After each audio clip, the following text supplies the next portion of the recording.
Recruiting-ish. Web3. World-class podcast. Let's get it, let's go. The topics of discussion you cannot get from another. Opportunities in Web3, we got you covered. Metaintro, been dope. Gotta thank you for the love and support that you give it. Keep it coming. We going up in jet speeds, interviews with the crews, making moves. Let's see, it's a brand new world of NFTs. Join in Recruiting-ish podcast, yes please. Join in Recruiting-ish podcast, yes please. Metaintro does not give financial advice. Information provided by Metaintro is intended to be used and must be used for informational purposes only. Always do your own research on the companies that you apply to and the opportunities that you invest in. Hey, everybody. Welcome to the Recruiting-ish podcast. Before we get into the episode, here's a word from our sponsors.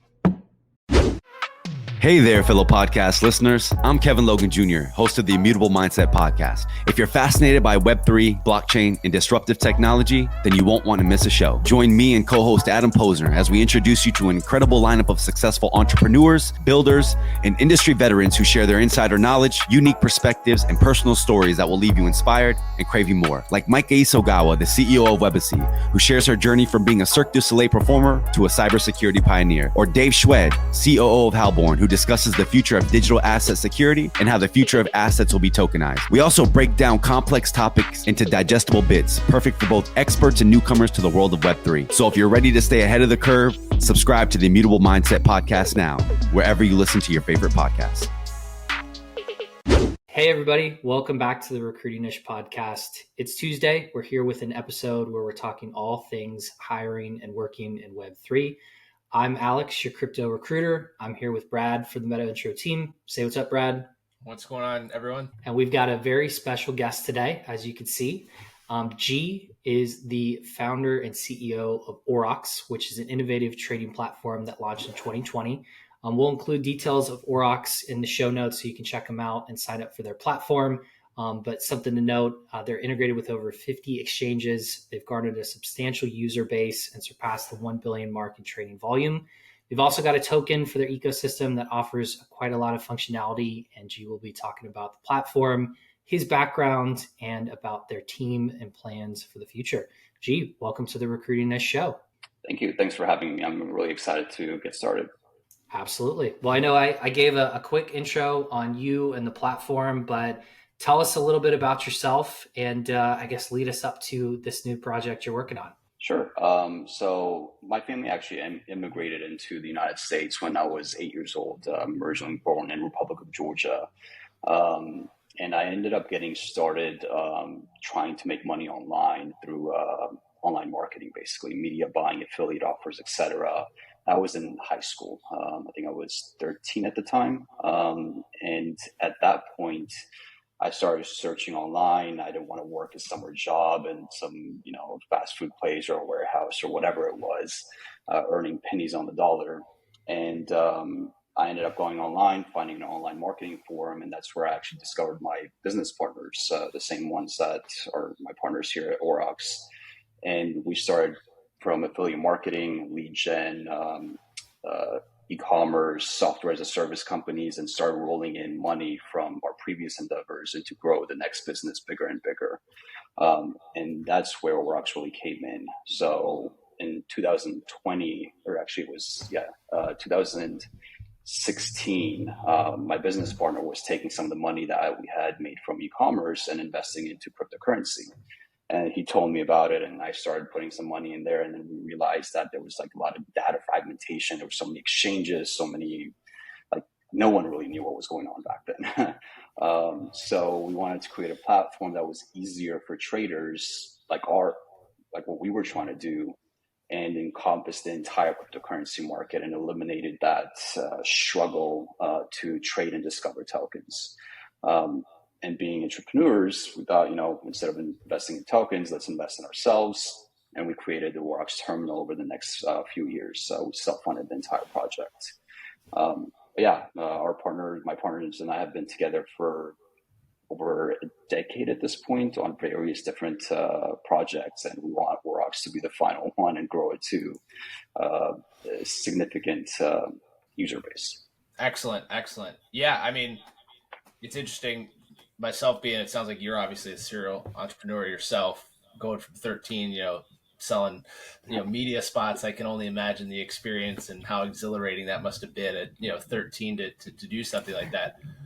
What was maybe the point that told you that this business was something different and that made you decide to kind of make the jump and say, let's go and formalize this as a company? Was it early on, or was there some point that made you make that decision? Yeah, so there was two reasons. One, when we did other types of online marketing, it was always us driving traffic from Facebook, Google Ads, whatever it was. And if that traffic source died, the company basically started to die as well. There was definitely recurring customers and users, but going from, like, for example, on Facebook, we would spend, let's say, $5,000 and make $30,000 in revenue in a single day. But then when that traffic source would die out, or the ad didn't work, or whatever it might have been, all of a sudden you're only generating a couple $1,000s a day. And that huge drop ended up making it so it's not profitable anymore. So that entire experience of us previously to Aurox was always, you just have to be grinding on a daily basis. You stop and all of a sudden the business is dead. And when crypto came around, we thought that, let's just shift over to something where we can actually build a brand, something that I can look back at 10, 20, 30 years down the line, and I can have an actual steady job instead of waking up one day and having nothing. And because cryptocurrency was early at that stage, it was an easy opportunity for us to get in early, use the funds, the savings, and everything that we had, create the product, and establish a brand early on before everyone else had similar ideas. That's super cool. And it's interesting.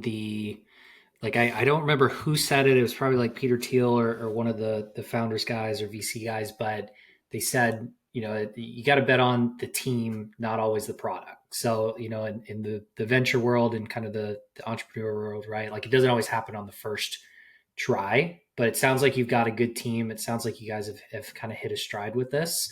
What is that like? How does that feel? Sometimes going from project may not work out. Do you lose steam? Like, how do you guys stay together and kind of build as you're moving to, one project to another, and now focusing on this as the long term? Yeah, originally we were on and off. So we would work on projects together, and then we would, have our own project, our own company, and then come back together.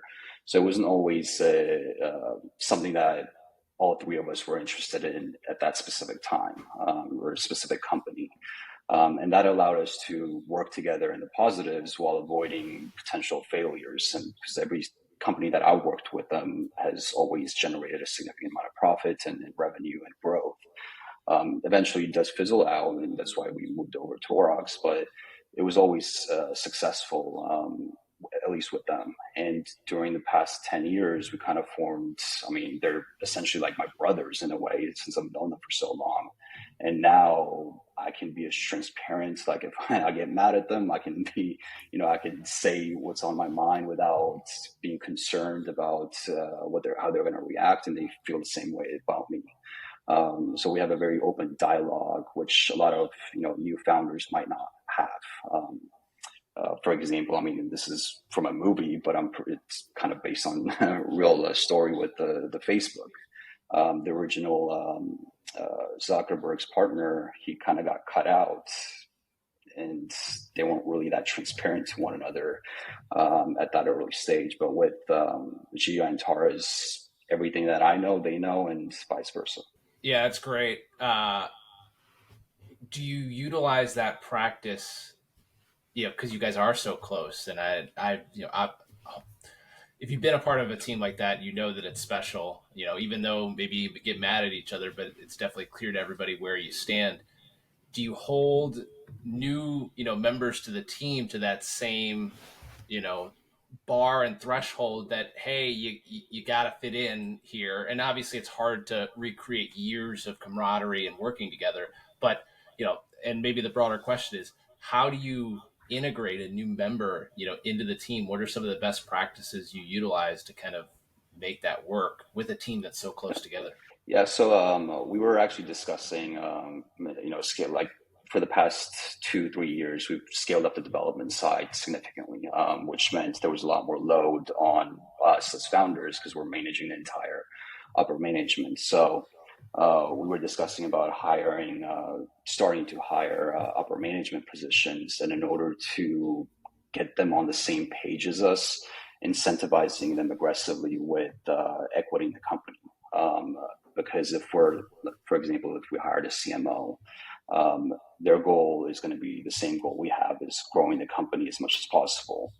And if we're not incentivizing them with some sort of skin in the game, some sort of metric that they can hit to grow as part of the company, then they might just be cashing checks and they might not care as much. So right now, being a small company, our goal is really hiring those upper management positions. It's going to feel part of the founders, essentially. Gotcha. And I'm curious on like the equity side, and I guess like as you look at the company long term and kind of vision to some of the people joining the company, is it, you know, an exit that you're looking for, maybe an acquisition, maybe a merger, going public? Like as you guys thought of Aurox as, you know, 5-10 years from now, and the vision you tell, you know, candidates when they're joining, what ideally does that look like? You know, out of those, I guess, couple options, or if there's others. So funny story, we're actually planning on going public very soon. We actually filed our responses to the SEC recently, today actually. So about a year ago, some of the investors, that was the first time that we raised money. We raised $5 million in 2022 at the start of 2022. And they proposed a solution where instead of just being on this VC track where you're doing seed, Series A, B, C, D for decades, and giving up a lot of control and equity into the company, that we would utilize the 5 million, build up the company even more, scale it up, and then get on a path to go public. There's not a lot of strict requirements after the SEC gives the stamp of approval in a way for your filing. There's not a lot of huge requirements to be a public company. You just have to meet a few requirements for the NYSE and NASDAQ, and you're ready to go. Even if you're not generating revenue, you can still go public. Now, the positives of that are a lot, actually. One of them is getting that upper management position hired, that someone that feels part of the company and gets the equity and everything. They have a potential liquidity event in the near future. The other positive is that being a public company, we can hire quicker because, again, you can utilize your shares and equity to the company to do it, as well as raising capital and debt. Public companies, since they're liquid, you can go to a bank, get a wire the next day for your shares, and you're not giving up control in the same way as you would through a VC path. That's super interesting. I like your, going against the trend in that. I'm sure it's been an interesting experience, but it makes sense, those early investors, to have, a shorter roadmap to liquidity, as you said, as opposed to, down the line, hundreds of millions and billions, There's an old insurance ad where you don't know what your retirement fund is and you just keep on, throwing money at it. So I like it. You keep on talking about hiring these executives, and I honestly, in the market, I haven't heard this too much. So maybe if you'd like to share, what successes have you had in finding these candidates, and especially with your, very narrow focus that you're looking for. What types of tools have you utilized, or practices have you found success and utilized to find these candidates? To be honest, we're actually starting that process right now, so I'll know maybe in a few months. But that's great. Then we'll use this as a jumping off point. What's your ideal candidate that you're looking for in an executive, that's going to be working at Aurox? And you obviously gave a great pathway for what from a monetary standpoint the company's out looking to do in the next 12 to 24 months. What would an executive look like at your company? Honestly, we don't pay attention to too much. We do, but not too much to like a resume or their background. We've hired developers that had maybe a couple years of experience, and they learned so quickly that they eclipsed developer and applicants that have been developing for 5 to 10 years. A lot of it just really comes to drive. We have had developers that have a lot of drive. They care about the project. They want to see it move forward. Even if it's for less than they would at a different company.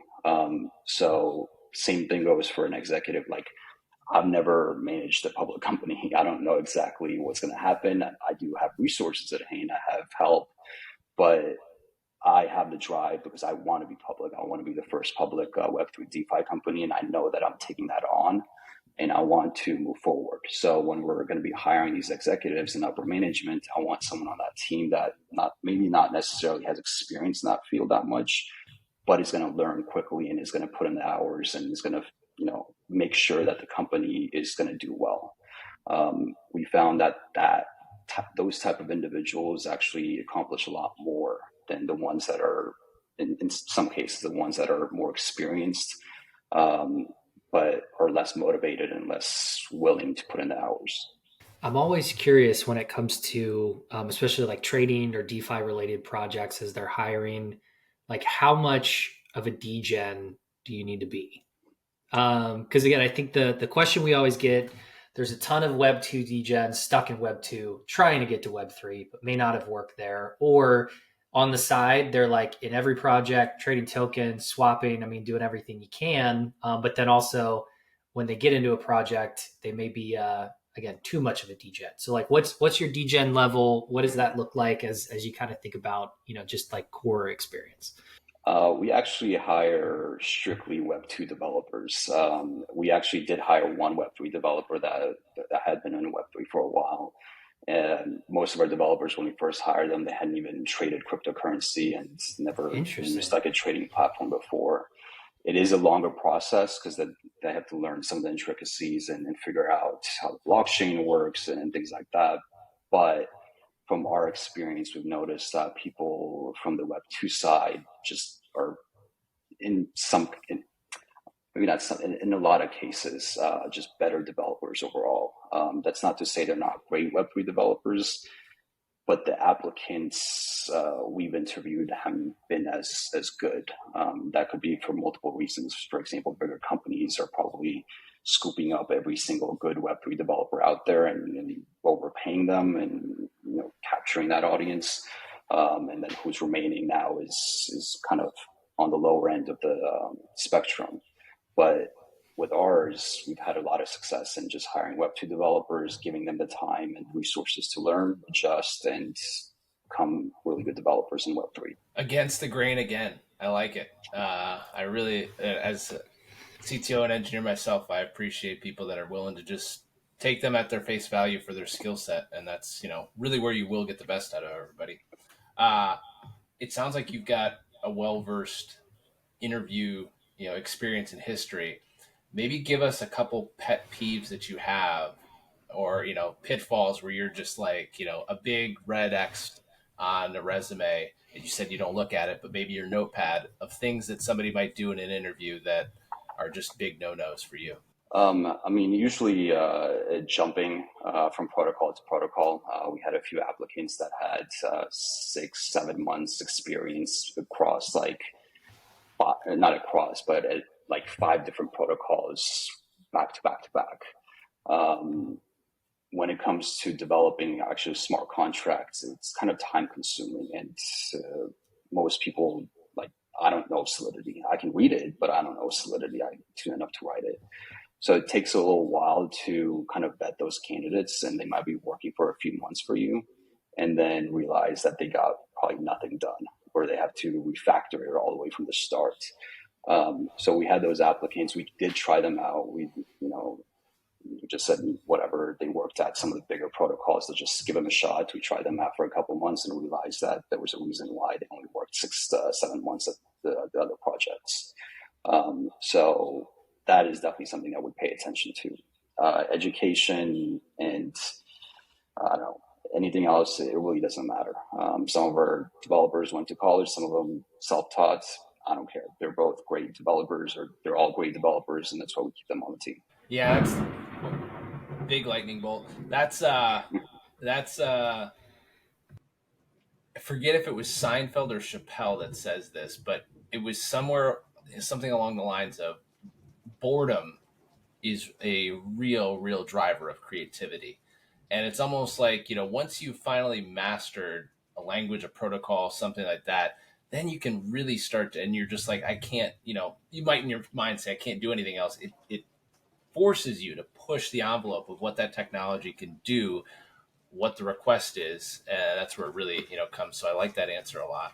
Yeah, we've had a lot of, the other thing is if whoever's listening, if you're trying to start your own startup or a company in Web3, be very picky about your first developer, because you can build a team around them. If you find a really good developer, even if you have to overpay them, someone that you can trust if you're not a developer yourself, try to find that one core developer that can analyze others' codes, give you their honest opinion, basically build that entire team around them. If you start from scratch with, you could hire 5 developers right off the bat and you just hiring just to get the product started and everything else, you're going to run into issues. Not organization is going to be a little messy. You're not going to know who to trust, who's actually working, who's not working, who's good, who's not. And that's where we've been kind of lucky. So we had one core developer we started with. He's been great. And then we just started to branch out from there. You brought up a good point on the trust side. Like, I think that's the hardest part of hiring any startup, right? Like you mentioned, you've got a trusted team, so you don't want to break that. You want to bring people in that match that. And especially on the trading side, in any market, but especially crypto in light of the last year, right? With smart contracts or user funds or accounts, like the trust thing is huge. So like how do you evaluate that? Like on the front end, is it networking, references? Like, have you guys, thought about how to like formalize, what Aurox's trust like level and bar is? So initially we got lucky, honestly.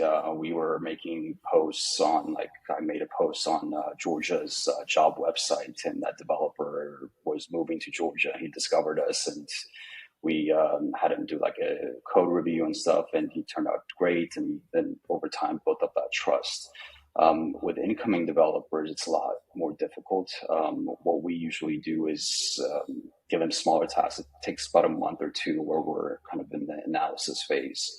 So we give them smaller tasks, bug fixes, things like that, and then have the rest of the developers analyze that code like a hawk. If there's anything, and several of our developers previously had brought up issues with someone else, and turns out they were right. So building that initial layer, that's why I think that first developer is going to be the most important to making sure that your company is successful, because they're going to come into play later on. They're going to be analyzing the new developers that are coming in during that first few months and making sure that that new person is fit for your team. If that person says no, you kind of need to just move on. Honestly, if you trust that person and you build that initial layer, then they're without a doubt right. They've been right, at least in our case. I will definitely second what G's saying. That is that it's a huge unlock. It's almost like a superpower to have that first engineer. And hiring, it's weird because, and I did this as my first time founding, I went and hired like 5 developers immediately. All were very talented, I'll say myself, but it was too much. And you have an urgency potentially from investors that are like, a lot of them are going out, spend that money, not from a standpoint of at the club, but go and hire some talent. And it's so counterintuitive to do, but it is the right move. So please, founders, if you're listening to this, spend a little bit of time. That first hire, like you said it perfectly. They're going to be in those, architecture meetings, and if they're not, and you're re-architecting a service, let's say, 2 years down the road, the team's going to want to know, how is this architected? Why was it architected this way? And it's great to have a professional, a real architect, in that position. But as you can imagine, and I'm sure you'll attest to, they're hard to find. Yeah, it's hard to find. So spend some time. I agree. Tell us what's up, up and coming. You obviously talked about Aurox and the public aspirations to go public. From a project, an exchange standpoint, what's going on, especially even with your utility token? What's upcoming, on the roadmap for y'all? Yeah. So right now we're actually last year we spent a lot of time and money to redesign our terminal, create a whole new UI. Initially, when we were self-funding it, we were just throwing, add this function, add that function, and it just became busy. The user experience became busy. So we spent about 6 months redesigning the entire UI from the ground up. We are in the process of now applying those designs to the terminal. But while we were doing that, we didn't want to just sit back and wait for the designers to finish. So we started working on Web3 non-custodial wallet. We actually released the browser version in December of last year. And we've been focusing on that while we're also focusing on redesigning the terminal and everything else. And with the non-custodial wallet, it honestly came to us in a way from our own experience, as well as how it could fit into our terminal too. I don't know if either of you all have used MetaMask before, but they're like the top of the industry. They capture like 99% of the industry as far as wallets go. And I got tired of using it. I was like, this is just ridiculous. Like, it just had so many issues. And I think I speak for probably majority of Web3 users when I say that. So we thought, we have all this data, we have all this information. We want to make a more cohesive terminal. Let's build out a Web3 wallet for both desktop and mobile. And we released that, and we've seen a really positive outlook from that side. We've improved the user experience, security, everything. It's a significant improvement and innovation above MetaMask. So right now we're focusing on marketing that, and then we're releasing a built-in decentralized terminal within the extension itself. So right now it's a compact view that the user can see, just like you would with MetaMask, but then there's going to be a button. When you click on it, it'll open up a new tab within the extension itself, and it's a locally hosted terminal that has decentralized assets, and you can interact with protocols and swap and trade, monitor your balances, everything. Now, the innovative aspect of that is the fact that it's locally hosted. Trading and everything can be done with a single click. There's no pop-ups, confirmations, any of those complex DeFi intricacies. They'll feel like a centralized exchange to you, but in reality, it's all decentralized. That is what we're excited about. We're going to release that in about 2, maybe 3 weeks from now. I think it'll improve the DeFi experience significantly. That's super cool. Yeah, I was looking at the trading platform. I haven't checked out the wallet yet, but it's definitely on my list today because I echo your statement. Nothing against MetaMask. They've done a lot, but it's almost like they stopped with what they have, and it's almost gotten clunkier and slower. So I agree with you on there's a spot to be filled in the market for just better experience. And as well, I mean, from a trading platform, there's all levels of people. So I think you guys are addressing the market where it's like, hey, entry-level person could do this all the way up to most advanced trader. But I guess like customer feedback, consumer feedback, I know you guys have a couple different community channels like Discord and Twitter. How do you guys kind of build that community? Seems like there was also some self-funding that you offered to kind of customers. So talk us through like how you brought in the community into kind of building this product and its use. Yeah, from early on, myself and my partners were really involved in the community. I was responding to questions myself. I was interacting with them. We were doing like YouTube lives where they could ask any question, just being extremely prominent in the community as much as I could. Back then I had a lot more time than I do now, but with the public stuff, it's been kind of a mess. But back then, when I had a lot of time, I would go in there, message, if someone asked a question, I would message almost immediately answering their question and just being extremely, extremely interactive. It takes effort. And at the end of the day, you don't even want to see a text message from your family or anyone else for that matter. But it's worth the effort because these same users that were there 3 years ago, they're still using the platform today, even though it's a bear market. Those the same ones that were interacting and asking questions, and we were speaking to them over YouTube Live. Those same users still use the platform today on a daily basis.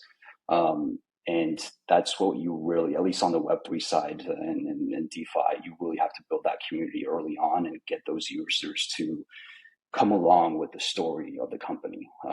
And that's how we did it from the very start. That's great. I got a question. I'm gonna put you on the spot here a little bit because I think you obviously haven't done this in a while. But if you were to go, talking to a founder and you need to go find your first 100 users, what would you tell them or what? How would you, what tools would they utilize? Campaign, anything? How would you, tell somebody to go get their first 100 users? On the Web2 side, it's relatively easy. I mean, for me, at least, Sure. being, a media buyer and everything, on the Web2 side, running Facebook ads is probably the easiest way you're going to acquire users.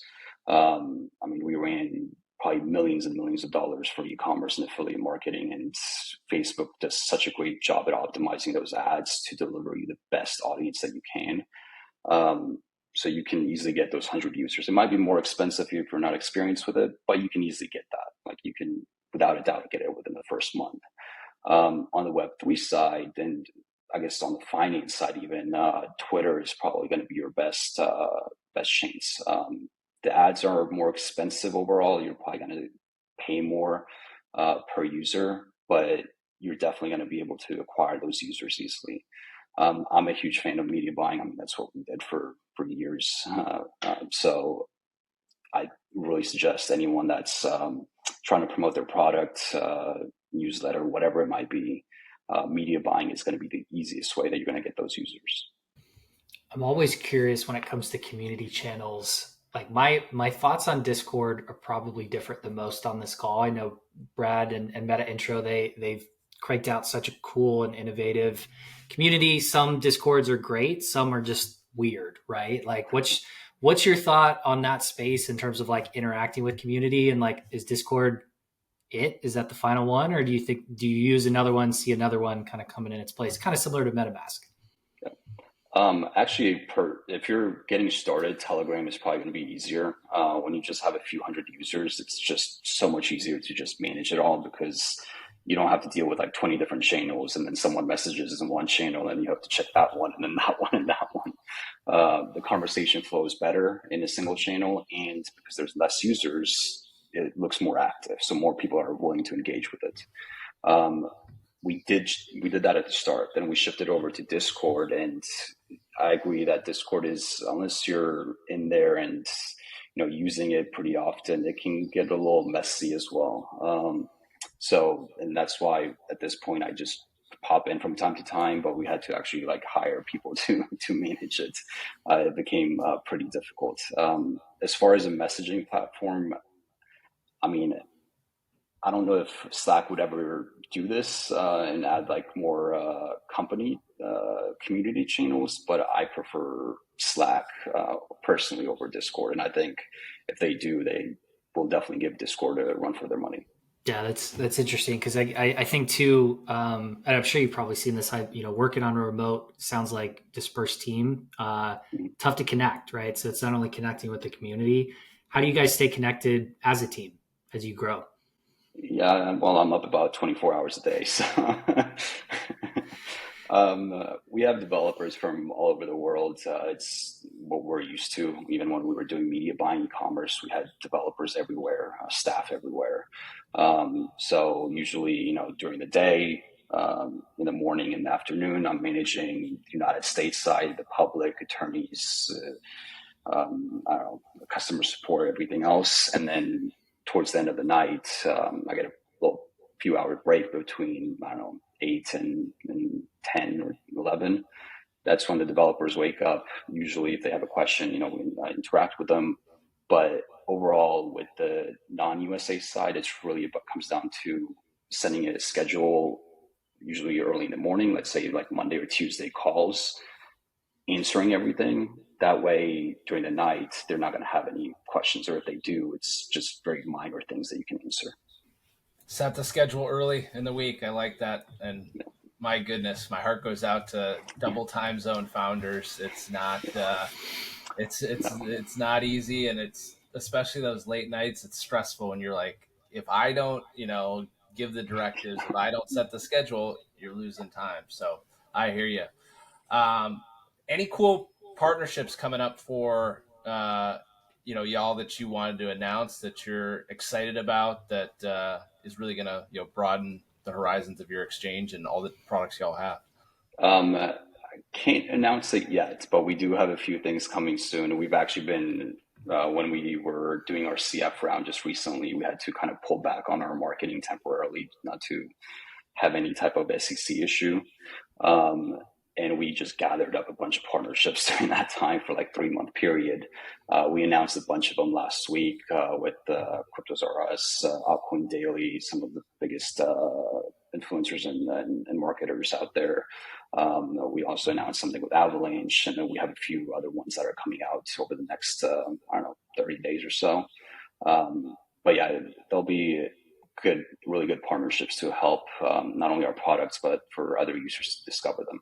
Well, it definitely sounds like you're busy. I can see why you're up 24 hours a day between managing the team, the partnerships, obviously the IPO readiness. It sounds exciting, but a little stressful.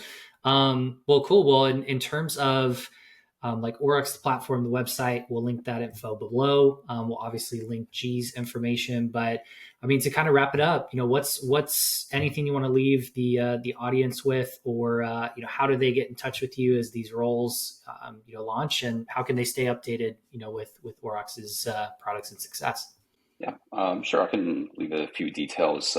If you're listening and you're getting involved or you wanted to get involved in Web3 right now, honestly, this is probably going to be the best time if you can acquire the funding for it, whether it's self-funded or VC or whatever it might be.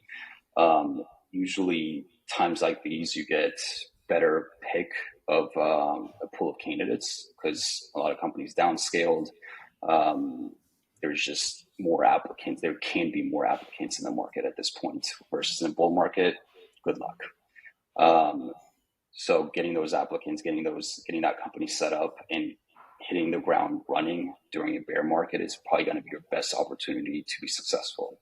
A lot of the companies, Uniswap, Compound, all of these companies developed a lot in the bull market, the last bull market, and then came out running, and now they're the biggest companies in crypto.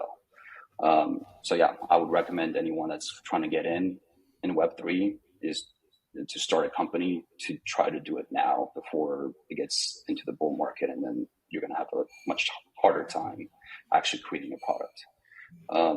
As far as contacting me, I don't use LinkedIn. I do have a LinkedIn. I don't use it that often, but you can definitely join our Discord. There's some of our staff members are in there. Feel free to tag them, say that they want to speak to me, and then they'll get to me within a few minutes, and I'll be able to interact with y'all. So Discord is probably the best way to find me, and if anyone wants to, I'd love to speak with them.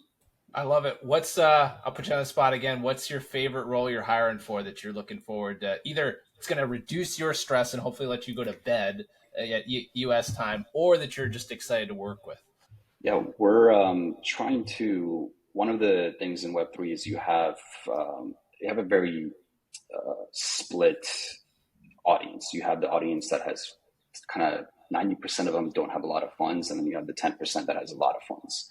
So we're trying to hire, hopefully soon, trying to hire someone that can target that 10% one-on-one. Call them, email them, bug them, go to their house, knock on their door, break it down, and try to get those 10% to shift over to our platform. Very interesting. With whatever means necessary. What is that person's title? I have no clue. Yeah, my guess would be what do they call them? Ultra high net worth individual hunter. It seems like. Yeah. But you're talking about crypto whales sometimes, and they're whale hunter. I mean, maybe that is a whale hunter, Captain Ahab. That's what they are. Yeah, Chief Whale Officer, something along those lines. I like that. I might steal that one. It's free to use. Well, cool, G. Well, or go ahead, Brad. No, I was going to say I really enjoyed the conversation. I'm excited to check out the decks a little bit more. You've got some exciting product launches coming up. Obviously, the company's hiring at a rapid pace. That's always a great sign for health for a company. Congrats on all your success. It's been great to learn a little bit about yourself and your background. I'm sad you're not doing any more media buying. If you have an agency on the side, I'll definitely hire you. Yeah, I know. It's looking back, because with media buying, it was like you turn the switch on, you're making profit. every single time. Yeah. Here we're building a brain, so it takes longer. It's like, when do we get to that point when you just switch when you flip the switch and then you can start kind of seeing the results of your progress? That's the most difficult part, honestly. Very hard. Well, cool. Well, we'll link everything in the show notes. To anybody listening, check out Aurox if you're looking to trade, as well as on the wallet side. Sounds like they got some cool products there. Maybe we'll even get a recruiting-ish referral link. Who knows? Maybe we'll find those whales for you, or they might be listening right now. But thank you again, G. Thank you again for those listening to the Recruiting-ish podcast. We'll see you next week. Thank you. Thanks. Bye, everyone.